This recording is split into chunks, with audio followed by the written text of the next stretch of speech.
The Ultra Instinct transformation is truly one of the marvels of the Dragon Ball universe. While it was able to part from the previous Super Saiyan transformations and even the Super Saiyan God transformations, Ultra Instinct managed to do something totally different and branch out on its own. But is Ultra Instinct truly the wall of the Dragon Ball universe? And will that wall ever be broken?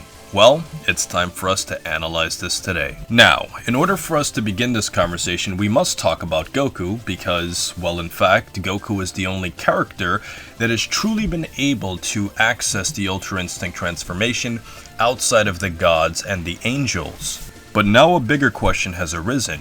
Could Goku or anyone else ever attain a form higher than the Ultra Instinct transformation? Well, when we analyze this from a historical point of view, there are definitely a lot of hints about the direction of Ultra Instinct, and when we begin in early Dragon Ball, the transformations in early Dragon Ball were more so following the monster kaiju theme, as we see that Toriyama was obviously basing the Dragon Ball story closer to Journey to the West, which is why at the beginning of Dragon Ball, Goku was able to go into his Ozaru state, and we also saw Piccolo Jr. going into his large Namekian form, which in many ways resemble the massive kaiju battles that we've seen throughout Japanese movies.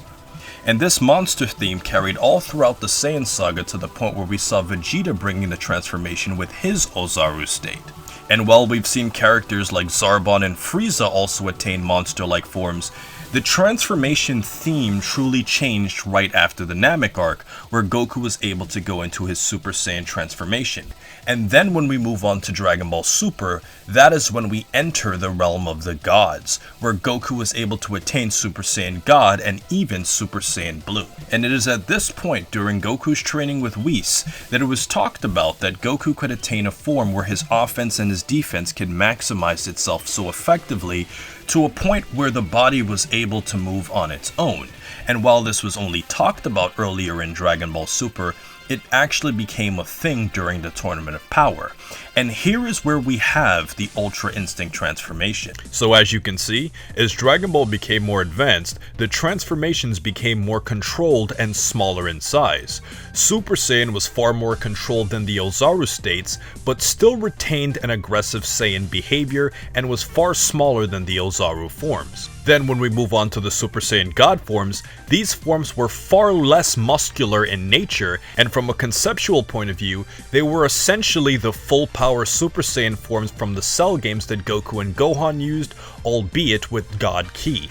So when we arrive at Ultra Instinct, it truly balances out all of the flaws of previous transformations, as it is the perfection of body control and movement while also bringing out the user's latent fighting abilities. But to the knowledge that we've had in the Dragon Ball universe, the angels are essentially the strongest beings in the Dragon Ball universe other than Zeno himself. And if the angels are also more knowledgeable than everybody else, then where else could Goku go with the Ultra Instinct form if the angels are essentially hinting that this is the peak of Dragon Ball transformations?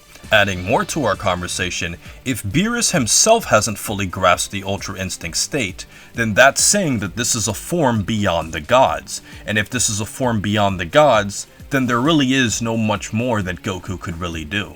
Now, this isn't to say that Goku cannot modify or manipulate the state to his own liking, but in terms of finding something higher than this maximized form, there really seems no other way to go further than this.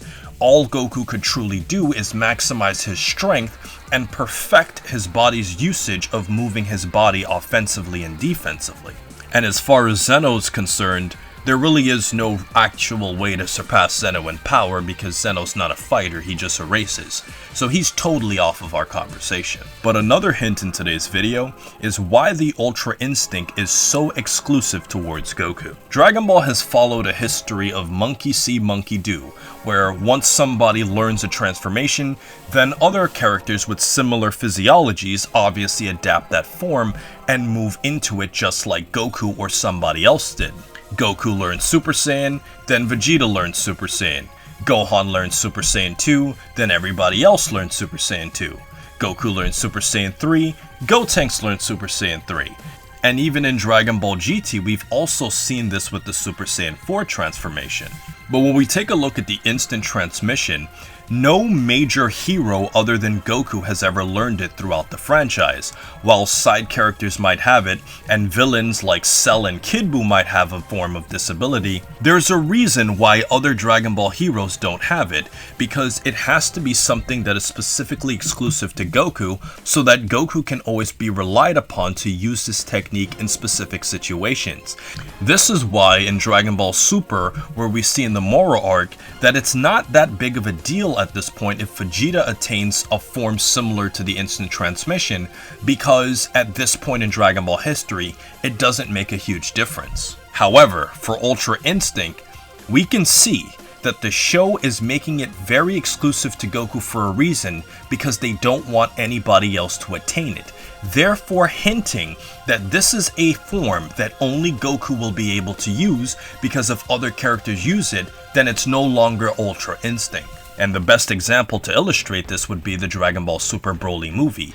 In that movie, even though Goku had used Ultra Instinct before, in that film, Goku never used it against Broly. This is all because the Dragon Ball franchise knows that if Goku has an ability that puts him above pretty much everybody else, then if Goku uses this ability at any point in time, then there's really going to be no tension throughout the franchise and stories moving forward. So what they did was they got rid of Ultra Instinct for the movie and forced Goku to fight with Vegeta in order to face off against Broly. That way they can market it more effectively by having a Super Saiyan Blue Gogeta versus Broly, instead of just having Goku do the same thing that he did throughout the Tournament of Power. So by adding all of these restrictions to Ultra Instinct, Dragon Ball fans are often going to be teased by how this transformation is going to work throughout the future.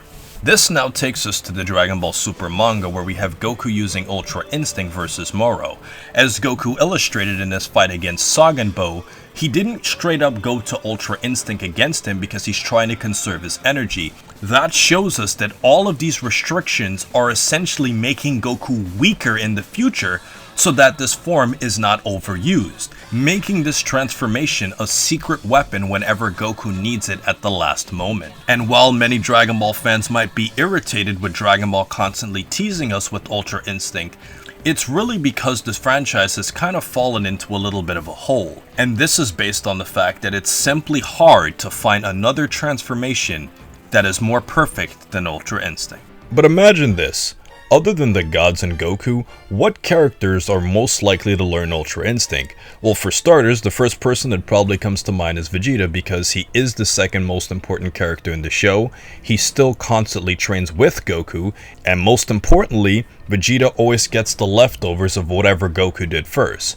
Moving on from Vegeta, we have Master Roshi. And while Master Roshi isn't that relevant of a character, he did have an Ultra Instinct-like moment in the manga where he evaded one of Jiren's attacks, which really showcased his mastery as a martial arts master. And because of this, even though Master Roshi wouldn't really probably get the chance to use it on somebody, if there was somebody else who could learn it, it would be him based on experience.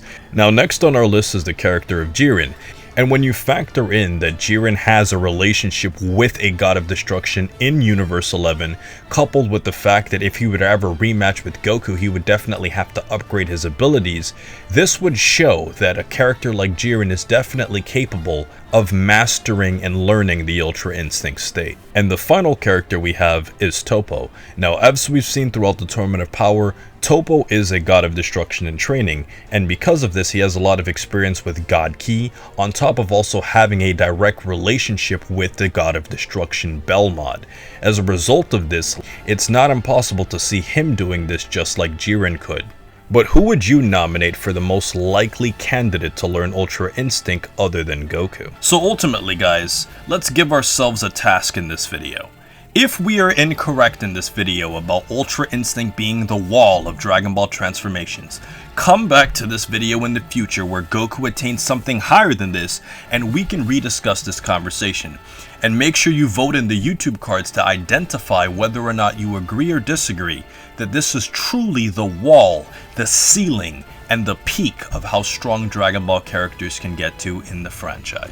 But while we're discussing theories, check out the Future Trunks amusement theory to see what the android's true intentions were, or Future Trunks' secret mission to kill Dr. Gero. And if you're more into power scaling and genetics, you're definitely gonna want to check out Saiyan Nature vs. Saiyan Nurture. And until next time, stay cool and stay safe, my friends.